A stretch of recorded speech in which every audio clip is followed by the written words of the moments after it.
There's a famous comic from 2014, during the last major war between Israel and Hamas. It was done by cartoonist A.F. Branco, and it depicts then-Secretary of State John Kerry sitting between Israeli Prime Minister Benjamin Netanyahu and a member of Hamas. The Hamas terrorist has a baby strapped to him with dynamite, and he's holding a paper reading demands, death to all Jews. Kerry is asking Netanyahu, could you at least meet him halfway? The more things change, the more they stay the same. This weekend, Representative Pramila Jayapal, chair of the Congressional Progressive Caucus, appeared on CNN, where she was asked about why there hasn't been more international outrage over Hamas's systematic rape of Israeli women. The accounts of Hamas rapes have been legion. Over the weekend, 39-year-old Yoni Sadon told the UK Sunday Times that he saw at the Nova Festival a beautiful woman, quote, an 8 or 10 of fighters beating and raping her. She was screaming, stop it already. I'm going to die anyway from what you are doing. Just kill me. When they finished, said Sadon, they were laughing. The last one shot her in the head. Here was Jayapal's response. Rape is horrific. Sexual assault is horrific. I think that it happens in war situations. Terrorist organizations like Hamas obviously are using these as tools. Mm-hmm. However, I think we have to be balanced about bringing in the outrages against Palestinians. Yeah. 15,000 Palestinians have been killed in Israeli airstrikes, 3/4 of whom are women and children. And it's horrible, but you don't see Israeli soldiers raping. Well, Dana, I think women. we're not. I don't want this to be the hierarchy of oppressions. That is hysterical. For the first time, Pramila Jayapal now opposes a hierarchy of oppression. Balance, you see, is the key. Balance in all things. Never mind the new reports emerging from hostages about just what they experienced in Gaza at the hands of Hamas. According to the Daily Mail, quote, for weeks they were starved, beaten, drugged, branded, and made to watch footage of Hamas terrorists invading their homeland with weapons pointed to their heads until the moment was right for the terror group. One hostage was operated on by a veterinarian. Many of the hostages were kept with supposed civilians in the Gaza Strip, giving the lie to the hard and fast distinction between Gaza's Hamas members and the civilian population. But still, why can't the Israelis meet their Jew-hating terrorist enemies halfway? Increasingly, this seems to be the logic of the Biden White House. Although, to be clear, they aren't actually asking Israel to meet the Palestinians halfway. They're actually asking them to meet them about 80% of the way. As Israel's offensive against Hamas renews in southern Gaza, the White House has now ratcheted up its absurd and continuous demands for Israel to do a, quote, better job protecting civilians, as though Israel is in the business of murdering civilians the same way Hamas is, or as though Israel isn't already taking insane precautions to avoid the killing of civilians. Israel is actually taking more precautions to avoid civilian deaths than any army in modern history, as Ron Dermer, Israeli Minister of Strategic Affairs, pointed out over the weekend. We saw that UNICEF director there in Tom Sufi Burridge's piece, and we heard Defense Secretary Lloyd Austin say that if that continues, this could be not only a humanitarian disaster, but a strategic calamity for Israel. Your response? Well, listen, we're doing everything we can to keep civilians out of harm's way. I want the American people to understand this. This war is not going on thousands of miles away. It's going on literally hundreds of yards away, and it's going on at a time when rockets are flying into our country and we have people running to bomb shelters. I think what the Israeli army has done in prosecuting this war is unprecedented in the history of warfare. When you have an enemy right on your border, and you're doing everything to get the civilians of that enemy out of harm's way. I don't think any other country, including the United States, I don't know if you ever faced a situation like this, would take such great care. Yet Defense Secretary Lloyd Austin spent the weekend warning the Israelis that the government risks, quote, strategic defeat in Gaza, even if they win a, quote, tactical victory, because Palestinians, he said, might be driven into the arms of the enemy. This naturally creates a catch-22. Israel can't get rid of Hamas without civilians dying, specifically because Hamas wants its own civilians to die. If Israel does get rid of Hamas and civilians die, by Austin's logic, Israel will then suffer a strategic defeat. And if Israel doesn't get rid of Hamas, Israel will suffer an actual defeat. This is called a no-win scenario. And yet the White House seems eager to provide Israel with no-win scenarios lately. Thus, the Biden administration is reportedly encouraging Israel to restore humanitarian aid into Gaza at the same levels as they did during the recent ceasefire. That's political idiocy. First off, it removes all incentive for Hamas to come back to the table if the aid is something Hamas wants, since they steal it. Giving them the aid while Hamas continues to hold hostages is ridiculous. Second, Israel is currently at war. The fuel the U.S. wants shipped into Gaza goes largely to Hamas. Then, of course, the media lie about all of this, leading to awkward exchanges like this one between a Sky News reporter and a spokesperson for the IDF. You're telling people where is going to be targeted next. People don't have power to power up their mobile phones. They haven't got Wi-Fi. Well, I don't know. I mean, I think you and all of your viewers saw our hostages being paraded through the streets as they were released to Israel over those 7 nights, and hundreds of Gazans holding their phones, videoing them. So clearly there's enough power to power their phones when they're parading our hostages throughout Gaza. Now that same power to their phones will be to get the maps, download the maps, look at the flyers, and don't forget, we're not only Major giving Spillman, those... I'm so sorry. We are out of time. The reporter is so humiliated. He's like, I'm sorry, we're done here. Yes, it turns out there is electricity, which is how all of the terrorists and their friends are powering their cell phones.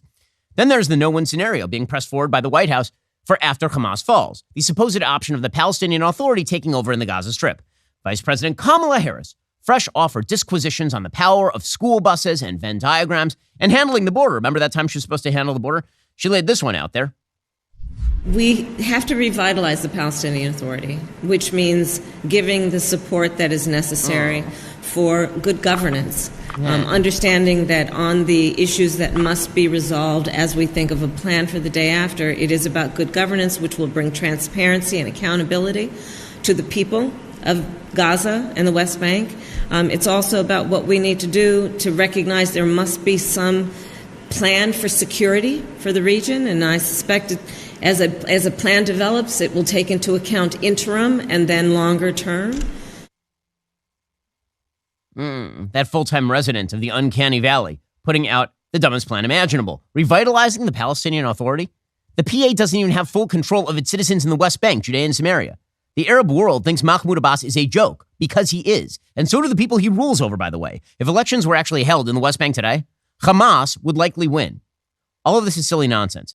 And the White House knows it is silly nonsense. In fact, because the radical Muslim world perceives the White House's weakness, they are pushing, and they are pushing hard. According to the Associated Press over the weekend, 3 commercial ships in the Red Sea were struck by ballistic missiles fired from Houthi-controlled Yemen on Sunday, and a U.S. warship shot down 3 drones in self-defense during the hours-long assault, according to U.S. military sources. Responsibility for the attack was claimed by the Houthi rebels, who are backed by Iran. In a statement, CENTCOM said that the attacks, quote, represent a direct threat to international commerce and maritime security.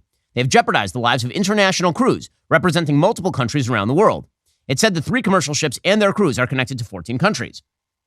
According to Central Command, the USS Carney, which is a Navy destroyer, detected a ballistic missile fired from Houthi-controlled areas of Yemen at the Bahamas-flagged bulk carrier Unity Explorer. The missile hit near the ship. Shortly afterward, the Carney shot down a drone headed its way, although it's not clear if the destroyer was the target. The drone was also launched from Yemen. About 30 minutes later, the Unity Explorer was hit by a missile. And while responding to the distress call, the Carney shot down another incoming drone.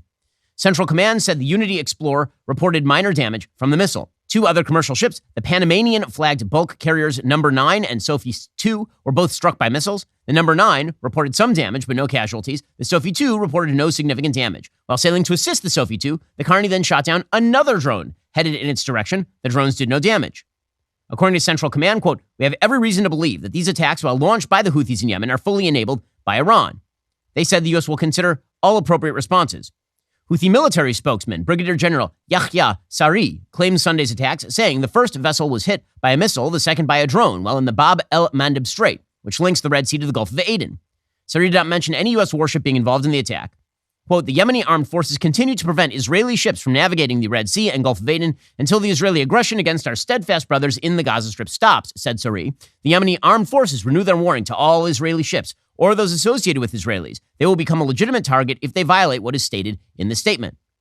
Now, in a normal time, this sort of activity against American warships and against international shipping, that would be an act of supreme idiocy. The United States Navy remains the world's foremost guardian of the freedom of the seas. And the Bab el-Mandeb Strait, which is the place where all these attacks are happening, that is the route by which 10% of all global trade passes. Attacking the U.S. Navy directly is absolutely insane, unless you think the United States is weak.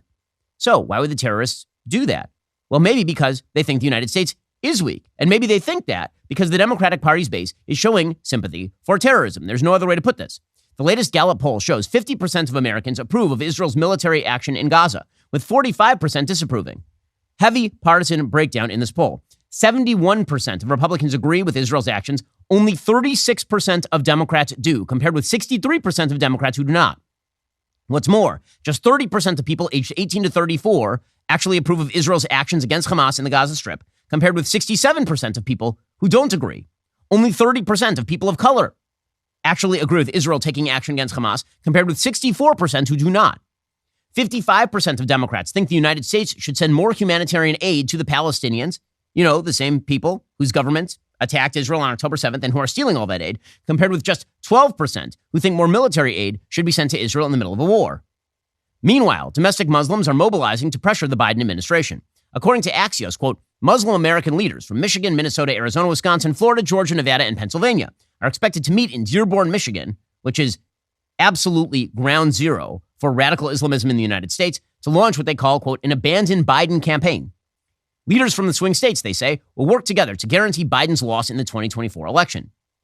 It should be noted, by the way, the leaders of this particular campaign have their own ugly histories. According to Jewish Insider, one of the leaders, one Hassan Shibli, was forced to step down as a local head of the Council on American-Islamic Relations for alleged domestic abuse and sexual misconduct. He calls Israel, quote, Zionist ISIS. Several of the leaders of this rally support October 7th. This is the kind of action that terrorists are looking for. They believe that if they create enough trouble, they'll get Americans thinking twice about supporting Israel in the first place. This is the tactic. And it is nothing new, of course. It goes all the way back to the Arab oil embargo of 1973. It was also Osama bin Laden's strategy in the 1990s. He believed that America was a, quote, paper tiger, and after a few blows, ran in defeat. According to an interview he did in 1998, quote, bin Laden believes that what we consider to be terrorism is just the amount of violence required to get the attention of the American people. His aim is to get Americans to consider whether continued support of Israel is worth the bloodshed he promises. Bin Laden told the interviewer, quote, so we tell the Americans as people, and we tell the mothers of soldiers and American mothers in general, that if they value their lives and the lives of their children, to find a nationalistic government that will look after their interests and not the interests of the Jews. This tactic seems to be working, at least with members of the political left and the Democratic Party. That's why members of the Progressive Caucus have to downplay the mass rape of women, because they would like to cave in, precisely the way Hamas and the Houthis and Iran wish them to cave in. But they don't really want to lose all moral credibility, so instead, they kind of sort of condemn rape, but they have to make sure to retain balance. Cowardice requires balance, after all. In just 1 second, we'll get to the latest from the Middle East, as well as the latest from the international anti-Semitic problem. First, huge tech companies in America pay next to nothing in taxes, meaning they barely give anything back to the society that made them rich. They may not do a lot of giving, but they do a lot of taking. I'm talking about how these tech companies enrich themselves by taking your personal data. They grab your web history, email metadata, video searches to create a detailed profile on you, and then they sell that off to the highest bidder. Companies aren't just selling your products anymore, they're selling you. You have become the product. They grab your data, they monetize that data, and then they use that data for whatever they want to use it for. To protect your identity and data from the tech giants, I recommend using ExpressVPN every time you go online. Think about all the websites you visit. Everything you do and say online is tracked by these giant corporations. Using your public IP address, they can uniquely match your activity and know your location. ExpressVPN makes you anonymous online by camouflaging your IP address and replacing it with a different, secure IP of your choice. ExpressVPN also encrypts all of your data, so it's protected from hackers and anyone else who's trying to spy on you. What I like most about ExpressVPN is super easy to use. Right? One button to connect, same button, now you're protected. Protect your data with the #1 rated VPN provider today. Visit expressvpn.com/Ben. You can get an extra 3 months of ExpressVPN for free. That's expressvpn.com/Ben. Get 3 extra months of ExpressVPN, expressvpn.com/Ben. Also, with the college football playoff teams being announced yesterday, now would be the perfect time to join Prize Picks. Even if you don't follow college football, Prize Picks offers projections on pretty much every sport there is. We're talking NBA, MLB, NFL, NHL, PGA, like everything, whatever you are into. Prize Picks is the easiest and fastest way to play daily fantasy sports. You pick 2 to 6 players. You choose whether they will score more or less than their Prize Picks projection. You can win up to 25 times your money on a single entry. You don't compete against other people. It's just you versus the projections. Plus, Prize Picks has a reboot policy that keeps your entries in play, even if one of your players gets injured. For NFL games and college football top 25 matchups, if you have a player who exits the game in the first half and doesn't return in the second, that player is rebooted. Prize Picks is the only daily fantasy sports platform with injury insurance. Producer Jake, big football and basketball fan, Prize Picks allows Jake to enjoy his weekends making entries on his favorite players. Jake loves that easy-to-use interface. You can do the same. Go to prizepicks.com/Ben. Use promo code Ben for a first deposit match up to $100. That's prizepicks.com/Ben. Promo code Ben for a deposit match up to $100. So, if a large part of this game is an intimidation tactic on the part of radical Muslims and the international left that is caving to it and agreeing with it, well, you got to say, so far they're being successful. Over the weekend, a Knifeman in Paris killed a German tourist and wounded a Briton. He said he was motivated by the war in Gaza, according to the UK Telegraph. The suspect is 26. He is a convicted terrorist with a history of psychiatric problems, which makes you wonder, why is he out on the streets of Paris? Why is it that Europe is so damned stupid? He reportedly shouted, wait for it, Allahu Akbar. I know, that was a hard one, before being arrested near the Eiffel Tower on Saturday. Video later emerged of police officers approaching the suspect. He's a French-born national to Iranian parents with stun guns drawn. He shouted he was wearing explosives and was also ready to die. He claimed that France was an accomplice to Muslims being killed in Gaza. He said, quote, "We do not forget your crimes against Muslims, especially women and children. We'll fight you and kill you until the last day of judgment." Apparently, this meant that he was going to attack a German couple with a knife. Because again, you ask yourself, why would they do that? Right? I mean, sure, they hate Jews, but why are they just attacking random German tourists? And the answer is to scare the hell out of you. That is the whole point of terrorism. The whole point of terrorism is to scare you into doing what they want. That's the whole idea here. And that sort of tactics is now being applied pretty much everywhere. So in Philadelphia last night, quote unquote protesters decided they were going to threaten a falafel shop in Philadelphia. What did this falafel shop do? Is the falafel shop involved in making Israeli foreign policy? Apparently, according to these protesters, it is. Why? Because it's Israeli owned. So they literally gathered outside this falafel shop to threaten the owner of a falafel shop in Philadelphia. I mean, let me think. Is there another population in history that threatened Jewish business owners for the crime of being Jewish? Oh, yeah, right. I did not see that one coming. In any case, here we go. These are the protesters threatening a falafel shop in Philadelphia for world peace, of course. So go be, you can hide. We charge you with genocide. Go be, you can hide. We charge you with genocide. They're shouting, "Goldie, Goldie, you can't hide. We charge you with genocide." Goldie's is the name of the falafel shop. By the way, the amount of projection here is just astonishing. These are people who would love to see every Jew wiped off the face of the earth, which is why they are attacking a Jewish falafel shop in Philadelphia. Right? Certainly they want every Jew in the Middle East killed. They want those people gone. And yet they're the ones charging everybody else with genocide. It's just the amount of projection is always insane from the anti-Semites. Meanwhile, over in Columbus Circle, you had protesters who decided that it was a great time to go shopping. So they decided to break into shops or run roughshod through Columbus Circle.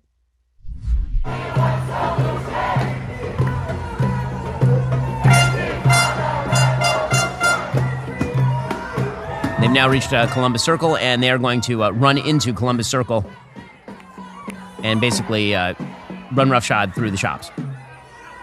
Again, what's the goal of this? The goal is to intimidate.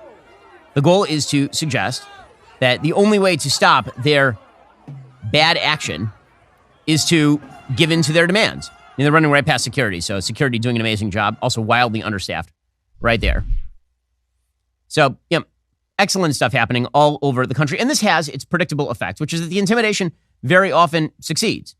So, for example, over in Williamsburg, Virginia, every year they have an official menorah lighting. Again, it's that time of year. So this week, Hanukkah starts. Hanukkah is in the Jewish calendar, it's a more minor holiday, but in America, it's obviously become a big holiday because of its juxtaposition to Christmas and being part of the season and all of this sort of thing. With that said, it's very common across the country for people to hold Hanukkah menorah lighting ceremonies. The event organizer canceled it. Why? Because apparently the menorah lighting, which was scheduled for the Second Sunday's Art and Music Festival on December 10th in Williamsburg, said that it did not want to appear to choose sides in the Israel-Hamas conflict. Now, you may say to yourself, wait, what does lighting up a menorah have to do with the Israel-Hamas conflict? And the answer is nothing. But, again, the idea is that if you even light a menorah, you are choosing sides, which, by the way, actually is kind of honest, because, let's be real, that is what one side wants. Everyone who would light a menorah, they want dead or expelled. That's the goal. The event organizer claimed a Hanukkah celebration would send a message the festival was, quote, supporting the killing, bombing of thousands of men, women, and children. And they even went further. They offered to reinstate the event if the event called for a ceasefire. So if you mirror the political priors of the people who are anti-Semitic, then they will allow you to do what they will allow you to light your menorah, which, by the way, is rather counter to it's basically the Hanukkah story all over again. The Hanukkah story is about the Greeks basically saying to the Jews they can't light the menorah, and the Jews then leading a massive revolt to stop them from impinging on their religious freedom. But this kind of cowardice, it's becoming common all over the United States. It's certainly happening on our campuses. We'll get to that in just one second. First, I've got a holiday gift idea that is sure to make you the hero of the season. Now, we all know the holidays can be a little bit hectic. The shopping, the cooking, the never-ending list of things to do. Don't fear. I have the best gift that you can give your wife, mom, mother-in-law, anybody. It is the gift of Genucel skincare. From now until Christmas, Genucel's most popular package has a special discount just for my listeners at Genucel.com/Shapiro. Treat yourself and your loved ones to the absolute best skincare in the world. Those troubling forehead wrinkles, fine lines, skin redness, yes, even that sagging jawline will disappear before your eyes with Genucel's most popular collection. Genucel promises immediate effects. You'll see results in less than 12 hours guaranteed or your money back. Genucel has sent a ton of product here for the entire office. Our favorite thing about Genucel is it is clean and natural. They are simply the best. I know that because my family's been using Genucel for like a decade at this point. You deserve to look and feel your best this holiday season. It's a great holiday gift. Go to Genucel.com/Shapiro. Get this incredible holiday discount. Every order today instantly upgraded to free express shipping.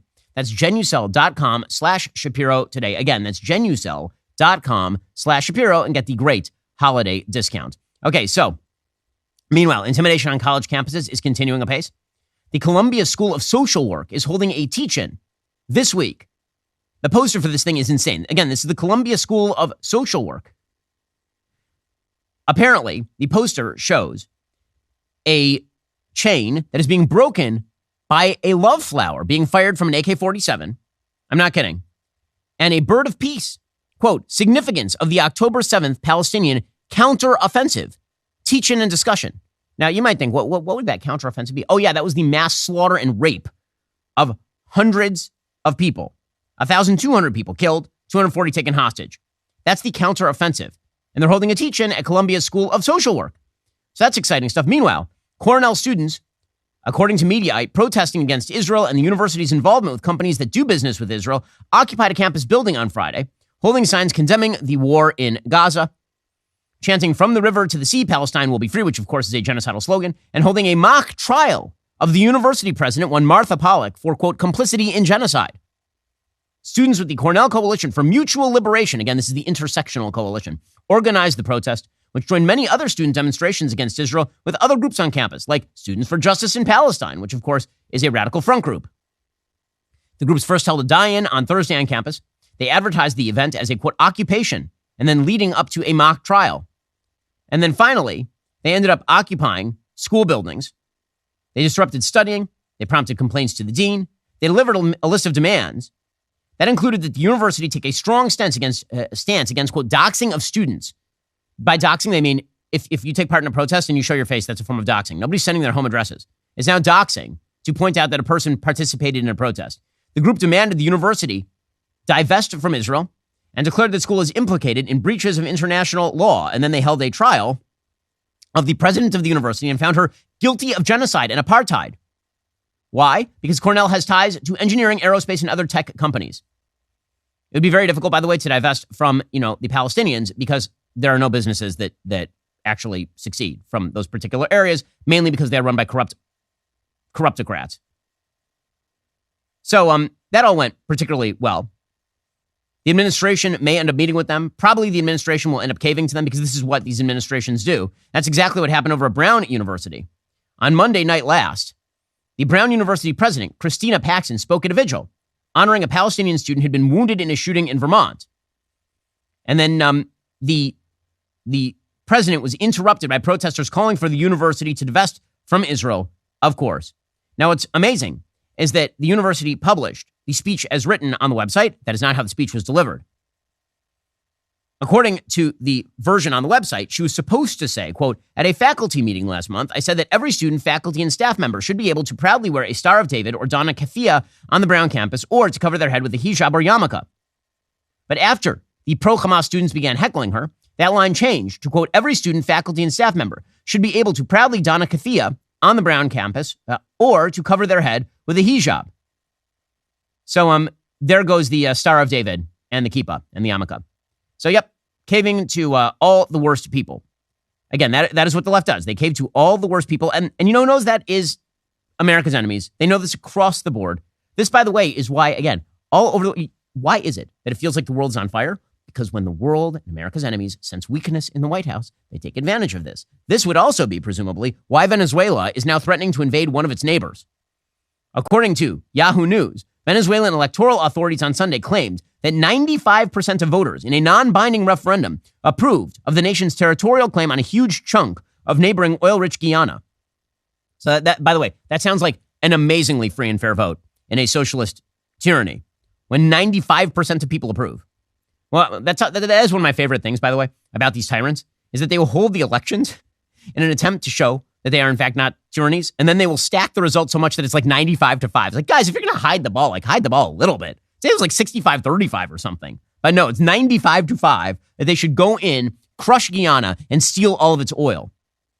Maduro, who is the corrupt tyrant of Venezuela, hailed what he called, quote, an overwhelming victory for the yes throughout Venezuela. Quote, we have taken the first steps of a new historic stage in the struggle for what belongs to us, to recover what the liberators left us. The referendum naturally raised fears in Guyana and around the region about Venezuela's ultimate intentions over the contested territory. Maduro hopes the outcome of the referendum will strengthen his nation's century-old claim to the oil-rich Essequibo territory governed by Guyana. The defense minister, Vladimir Padrino, said, quote, today is a day of ratification of national sovereignty. The people have done it with flying colors. About 10.5 million votes were cast, according to the president of the National Electoral Council, Elvis Amoroso. But the tally stirred confusion because an opposition politician suggested that each voter cast a total of 5 votes, one for each question on the referendum related to Venezuela's claim. Apparently, it was like 2 million people who turned out. The Maduro government said it was not seeking justification to invade or annex the huge territory. But, of course, the whole point is a threat. The whole point is a threat. I mean, when they are saying, basically, is, sure, we might invade. I mean, we have an absolutely good claim to, the territory of our neighbor. So we should just, maybe we'll grab it, or maybe you'll sign us a bribe. This is the same sort of shtick that Kim Jong-un routinely does in North Korea. He drops some sort of nuclear test weapon, and then he asks for the West to pay him so he won't do a bad thing. Venezuela has claimed the huge territory of Essequibo for decades, even though its 160,000 square kilometers represent more than 2/3 of Guyana. And its population of 125,000 is 1/5 of the entire population of Guyana. So, good times. Good times. And again, that's only happening. Would that be happening under, say, a President Trump? I have serious doubts. Meanwhile, the situation in Ukraine continues to be very bad for the Ukrainians. They tried an all-out frontal assault on dug-in positions. It didn't work. Now, according to Politico, NATO Secretary General Jens Stoltenberg warned the Western military alliance should be ready for bad news from the Ukrainian front as Kyiv continues to defend against Russia's all-out invasion. Stoltenberg says, wars develop in phases. We should also be prepared for bad news. His comments come as Western allies debate over ammo and financial aid for Ukraine, and Moscow is boosting its troop levels. Russian President Vladimir Putin signed a decree on Friday to increase the number of soldiers by 170,000 to a total of 1.3 million. The lines really have not moved very much. Stoltenberg is calling on NATO members to ramp up the production of ammunition. Now, the reason that Putin is doing that is because he assumes that the West is going to essentially leave Ukraine defenseless. The West should not do that. The West should provide Ukraine with what is necessary in order to defend its own territory while looking for an off-ramp. This, by the way, has been true since about 2 months into the war because it was perfectly clear from the outset of the war that the military goal of pushing Russia completely out of Crimea or the Donbass was not going to succeed. Russia had spent 10 years entrenching itself in these areas, and absent providing Ukraine with like F-22s, nothing was going to change in these particular areas. Okay, with that said, Russia is sensing weakness, and they are pushing very, very hard. Meanwhile, the left is concerned with the things that we are almost concerned about, right? I mean, like, we might be concerned about the world being on fire, but what the left is concerned about is fossil fuels. Now, maybe you think that that's crazy, because it's crazy. But for the left, you have to understand that the chief moral priority on Earth right now is deindustrialization and redistributionism. This is the thing they care about the most. They believe that the world is on fire not because America's enemies sense weakness and then prey on that weakness. They believe the world is on fire because we're not setting, quote unquote, more of an example. And the way that we need to set an example is by deindustrializing. It's by taking green initiatives in order to curb our own economic growth. Now, ironically, the result of that is going to be the impoverishment of many of the countries that require actual economic health. It's going to make those countries more aggressive, not less. Richer countries tend to fight each other less. So I guess the idea here is impoverish everyone and then the world will become more peaceful. It's really, really stupid. So the UAE climate chief, Sultan Al Jaber, he said yesterday that the fossil fuel phase out, this thing that's being pushed by the entire international community, is like, this is really dumb and it's not going to work. He happens to be correct. I'm not in any way signing up to any discussion that is alarmist. I am here factual and I respect the science. And there is no science out there or no scenario out there that says that the phase out of fossil fuel is what's going to achieve 1.5. 1.5 is my North Star. And a phase down and a phase out of fossil fuel, in my view, is inevitable. It is essential, but we need to be real, serious, and pragmatic about it. I'm sorry, I do not accept it. What I see. I am not accepting this. I'm sorry. I'm sorry. I respect you, and I do not accept any false accusations. I've been very clear about my position. This is wrong. And you're asking for a phase out of fossil fuel. Please help me, show me a roadmap for a phase out of fossil fuel that will allow for sustainable socio-economic development. Unless you want to take the world back into caves. No. Show me. Okay, he is absolutely right about all of that. That would be, of course, the UAE. And he's totally right about all of that. But the West has this bizarre religious vision that if they magically say that fossil fuels should be phased out, then they will just disappear and everyone will retain their level of economic development. Or, sotto voce, they won't. Right? Which is what the Sultan is saying there. He's like, well, no. If you do this, then the economy is going to tank, which of course is true. Nonetheless, Biden climate envoy John Kerry, who went directly from failing in foreign policy to failing on climate change, he is now calling for the death of all coal plants, which is good luck, dude. To be transitioning out of coal, there shouldn't be any more coal-fired power plants permitted anywhere in the world. That's how you can do something for health. And the reality is that we're not doing it. So, the measure here is really sounding the alarm bell. I find myself getting more and more militant because I do not understand how adults who are in position of responsibility can be avoiding responsibility for taking away those things that are killing people on a daily basis. He is so ridiculous. How ridiculous is John Kerry? Article from the Wall Street Journal, quote, wealthy nations are sending tens of billions of dollars to poorer ones for clean energy, the linchpin of a global strategy to cut greenhouse gas emissions in the developing world. But two of the most ambitious efforts yet, in South Africa and Indonesia, are now at risk of unraveling, sowing doubts about the rich world's ability to push developing countries away from coal and other fossil fuels. South Africa and Indonesia, among the world's most coal-hungry economies, are backtracking on commitments they made to burn less of the fuel under agreements known as the Just Energy Transition Partnerships, which offered them $28.5 billion from the United States and other wealthy nations. So they're just ignoring it, and then they're taking the money, and then they're still building their coal-fired power plants. So we're paying people to continue to do what they were doing in the first place. When, by the way, the only actual way that environmentalism has become a thing is through the wealth of the West. That is why. But again, the morality of the West is not tied up in reality. These days, it's tied up in absolute fantasy. And there is no better example of this than the current Pope.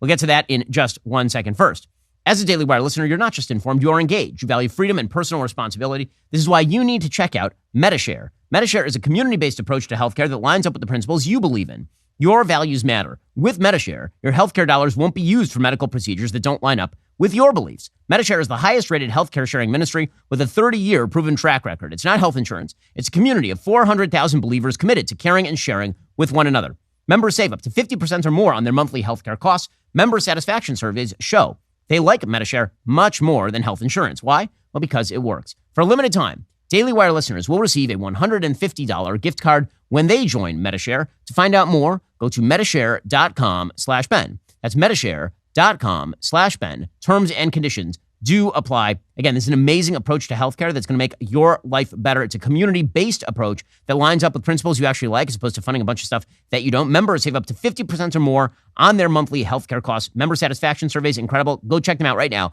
medishare.com/Ben. Also, Lady Ballers has officially changed the game. Thanks to you, the Daily Wire's first ever feature-length comedy was one of the most streamed movies of the weekend with an incredible 97% audience score on Rotten Tomatoes. To celebrate the blockbuster comedy, we had to bring back our best deal of the year. Get 50% off new Daily Wire annual memberships. Don't wait. This offer expires tonight at midnight. When it does, it's gone for good. With your Daily Wire Plus annual membership, you'll have access to watch the Daily Wire's first ever feature-length comedy, Lady Ballers. But we're not just one and done with comedies. In fact, we have only just begun. Take a sneak peek at the Daily Wire's new animated comedy series from Adam Carolla, Mr. Birchum. Tell me what you need. Jump into the first one. Rolling, speed, action. Sawbuck's looking a little chubby-wubby, so I bought him some new food. It's organic and vegan. Dogs are supposed to eat meat. They're descendants of wolves. You ever see a vegan wolf on the Nature Channel? I'm a vegan. Coffee is for closers, ladies. Listen up! Hey, don't make this a prison hug. Don't do anything stupid, other than last year. I'm a heteronormative, cisgendered white male. For which I apologize. I'm black, and that used to be enough, but I'm also bilingual, and I'm non-binary. We're the Army! We drink more before 9 a.m. than you Navy pukes do all day. He rubbed all the fur off his emotional support ferret. The damn thing looked like a four-legged penis.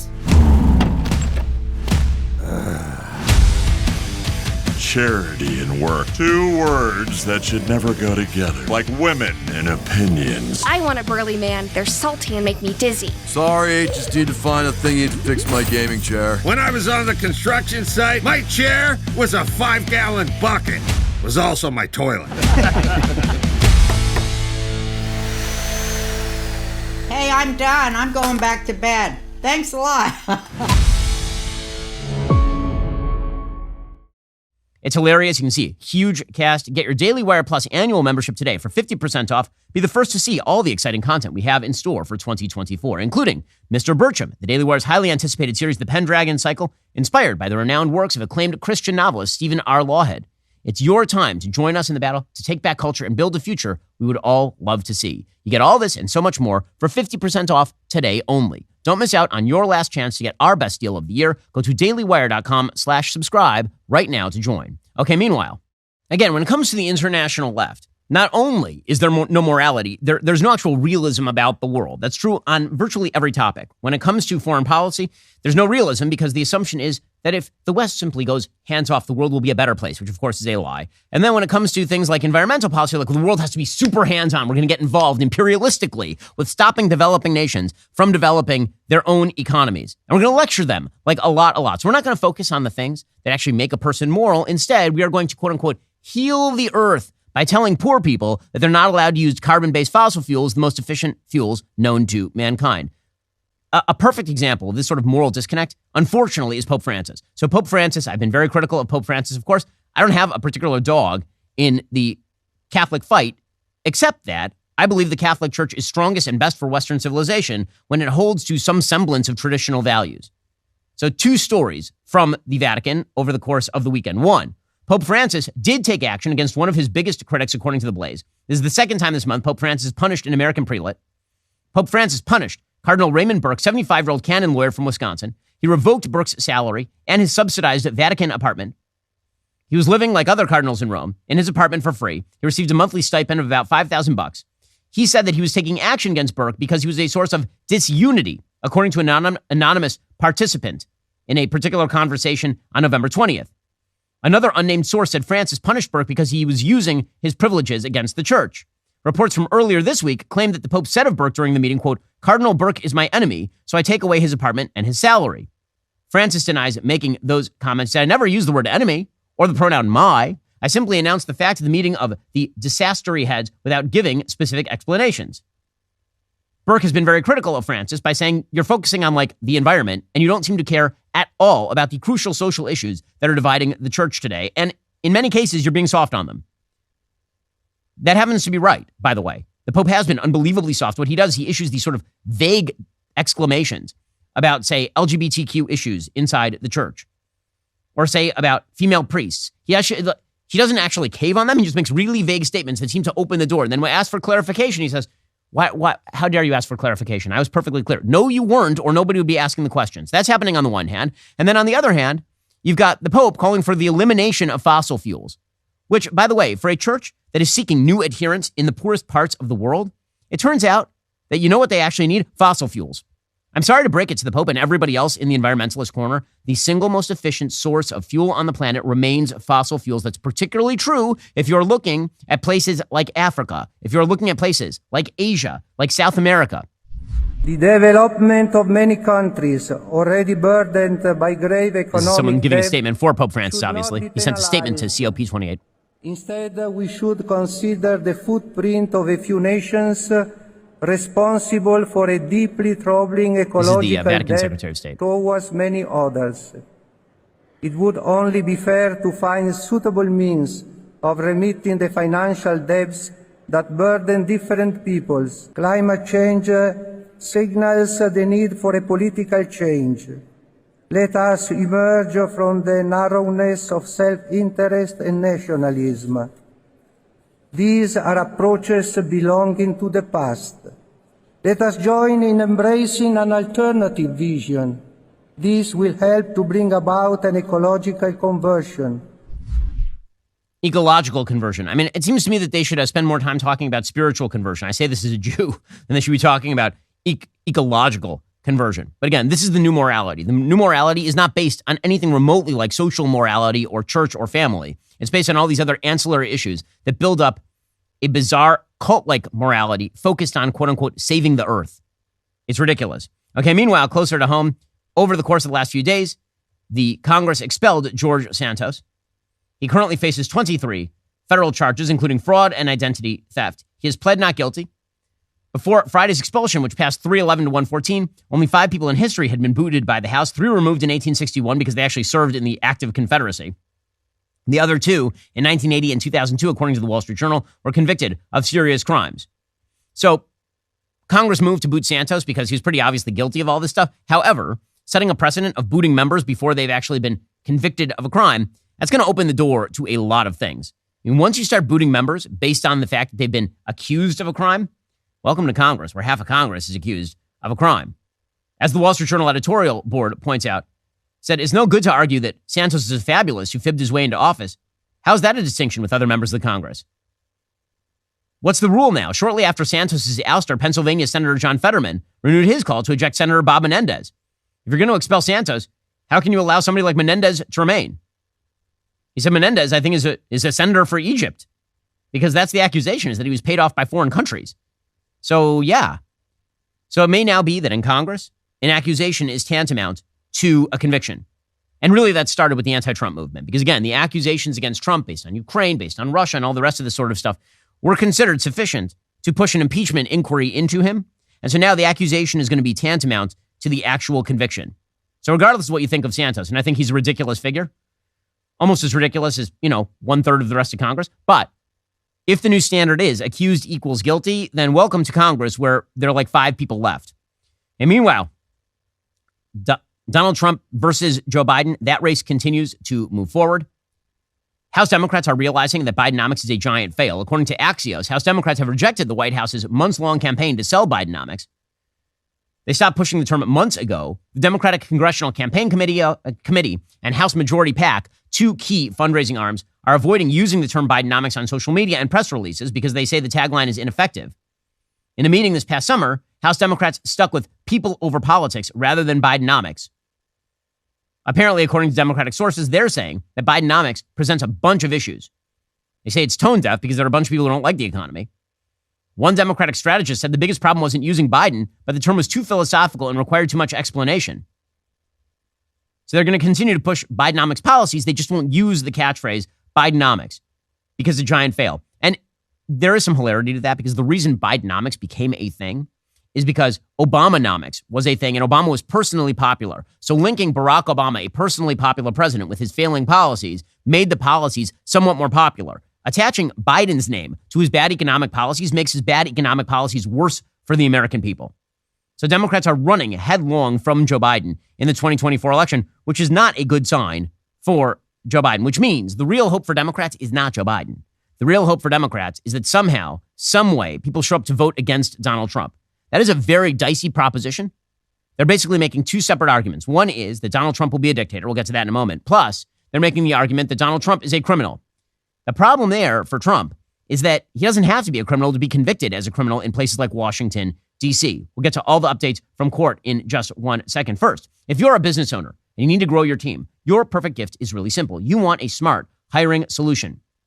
Adam Seiwitz is the show editor, and he just returned from paternity leave today. We are really excited to have him back because he will get the show in tip-top shape. People like Adam come here thanks to ZipRecruiter. Right now, ZipRecruiter is giving you the ability to get employees like this for free at ZipRecruiter.com/dailywire. Now, you might be asking how ZipRecruiter is a gift to those who are hiring. ZipRecruiter uses smart matching technology to identify the most qualified people for a wide variety of roles. ZipRecruiter lets top candidates know when they're a great match for a job to encourage them to apply.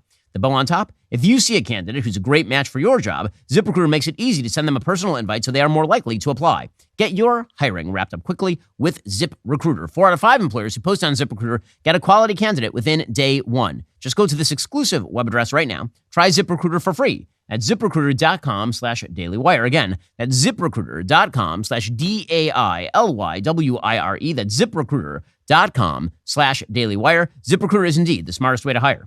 Okay, meanwhile, as Joe Biden continues to fade in the polls, and again, the polls are not good for Joe Biden right now. I'm looking at the latest polls, the Real Clear Politics election polls between Donald Trump and Joe Biden. The latest Messenger Harris X poll has Trump up 52 to 48 on Joe Biden. In the polling average, Trump is up almost 2 points, 47 to 45.3. Biden has led in only 2 of the last maybe 10 polls. These are very bad numbers for Joe Biden. And again, it's not that his numbers have gone down. They haven't. They've been pretty stagnant. In fact, they're a little bit up from where they were back in June. The problem is that the numbers for Trump have risen pretty dramatically. Why are those numbers rising? Because Trump isn't in the news. Well, Democrats have 2 ways of putting Trump back in the news. That is their actual strategy. One is claim that Donald Trump is going to be a tyrant. And the other is criminal conviction. Those are the 2 big plans. So on the Trump is a tyrant side, Robert Kagan, a Post Opinions contributing editor, has a piece over at the Washington Post called "A Trump Dictatorship is Increasingly Inevitable. We Should Stop Pretending." I don't think he's going to play. No one thinks Trump is going to become dictator of America. You know how you become dictator of America? By taking control of the military. Do you think the military is simply going to go along with Donald Trump's plans to completely subvert the Constitution of the United States? Do you think that's the thing that's going to happen? It didn't happen on January 6th. Didn't even come remotely close to happening on January 6th. Trump dictatorship. And what's funny is that the elements of dictatorship that they suggest are all things that Democrats are currently doing. Again, the projection here is super strong. Oh my God, he might take over the bureaucracy. Oh, you mean like Democrats have taken over the bureaucracy for like 100 years? Oh my God, he might put federal judges on the courts that are conservative. Oh, you mean like Democrats have been trying to stack the courts for, the last several generations? What exactly is it that Trump is going to do that's so insanely dictatorial? Well, according to Robert Kagan, the next phase is about people falling in line. He's talking about how Trump is going to pick up the nomination in all likelihood. And then he says Trump will not only dominate his party, he will become the central focus of everyone's attention. Even today, the news media can scarcely resist following Trump's every word and action. Once he secures the nomination, he will loom over the country like a colossus, his every word and gesture chronicled endlessly. So first of all, that was true of Obama as well. But then the idea is going to be that once he takes power, something terrible is going to happen. If Trump does win the election, he will immediately become the most powerful person ever to hold that office. Not only will he wield the awesome powers of the American executive, but he will do so with the fewest constraints of any president, fewer even than in his own first term. What limits those powers? The most obvious answer is the institutions of justice, all of which Trump by his very election will have defied and revealed as impotent. A court system that could not control Trump as a private individual is not going to control him better when he's president of the United States and appointing his own attorney general and all the other top officials at the Justice Department. Are you kidding me? So, in other words, because Trump is going to nominate his own AG, this makes him a dictator? I'd like to introduce you to Merrick Garland. Or going all the way back to Clinton, Janet Reno. I'm like, what the hell are we talking about here? Will a future Congress stop him, asked Robert Kagan? Presidents can accomplish a lot these days without congressional approval, as even Barack Obama showed. What do you mean even Barack Obama? He mainly showed it. It was Barack Obama who started this process. The final constraint on presidents has been their own desire for a glittering legacy. But is that the way Trump thinks? He thinks his legacy will be Napoleon. Will his presidency turn into a dictatorship, says Robert Kagan? The odds are, again, pretty good. What the hell? What is he even talking about? He says that his administration will be filled with people with enemies lists, a determined cadre of vetted officials who will see it as their sole presidentially authorized mission to root out those in the government who cannot be trusted. Many will be fired. Others will be subject to career-destroying investigations. Again, this is so tiresome, and it's not going to hunt. This dog is not going to hunt, which means that in the end, what Democrats are really relying upon is not scaring the hell out of you about Trump. It's going to be criminal conviction. The bad news for Trump is that criminal conviction is a high likelihood given the latest developments in Washington, D.C. So Andy McCarthy over at National Review points out that over the weekend, Trump was dealt 2 defeats in Washington, D.C. federal courts. Judge Tanya Chutkan, who's presiding over the criminal case with regard to January 6, 2020, ruled that he is not immune from criminal prosecution. Now, it was unlikely he was ever going to get a ruling in his favor, but it could determine the viability of Trump's 2024 presidential bid, according to McCarthy. According to McCarthy, Chutkan's 48-page opinion rejected the former president's claims that the First Amendment barred his prosecution by the Biden Justice Department special counsel Jack Smith. He says, I've periodically spotlighted the immunity issue. It's not that I thought Trump had much of a chance of prevailing. He says, the immunity issue is critical for Trump because it is appealable pre-trial and thus potentially a vehicle for delay, and delay is Trump's main strategy, but that just got shot down, so there is no delay. He says, trials are not won by legal claims, which are argued outside the jury's presence. Jury trials are won by factual evidence. A good deal of the evidence against Trump is unsavory. But it doesn't really matter because it's a D.C. jury. He says that Trump recognizes he could be very well convicted in the federal election interference case. He knows that recent polling, which showed him leading Biden on a number of battleground states, indicated a material slice of his support would fall away if convicted in one or more criminal cases. He says that the delay tactic was Trump's best option, and now the delay tactic is probably going away. He says he thinks that the appeal by Trump is probably going to be rejected by the Supreme Court. He says, for now, what matters most is this. It is doubtful the former president and current GOP frontrunner will get the delay he seeks in his election interference case. He's very likely to be facing a criminal trial in Washington running from March to May 2024. And defendants are required to be in attendance throughout the entire federal criminal trial. And let's say that he's convicted. He says that he thinks Chutkan would exercise her broad authority to allow him to remain at liberty pending sentencing, which is about 3 months after trial. But that means just that he would be sentenced, if convicted, May, June, July, August. So in August. So as McCarthy says, if Trump were convicted and sentenced to a term of imprisonment, the default position of federal law would call for the revocation of bail and in order that he be remanded. That presumption could be overcome only if Chutkan made a finding that Trump's appeal raised a substantial issue likely to result in reversal of the conviction, which is probably unlikely. So we may enter the final days of the 2024 election with Trump actively in prison. That is a thing that may actually happen now that Chutkan has basically rejected all arguments to the contrary. That is the plan. And so when Trump says this is election interference, he is certainly not wrong, at least when it comes to that D.C. case, which is a debacle. Alrighty, coming up, we'll get to the new religion of the left with Goddess Beyonce. If you're not a member, become a member, use code Shapiro at checkout for 2 months free on all annual plans. Click that link in the description and join us.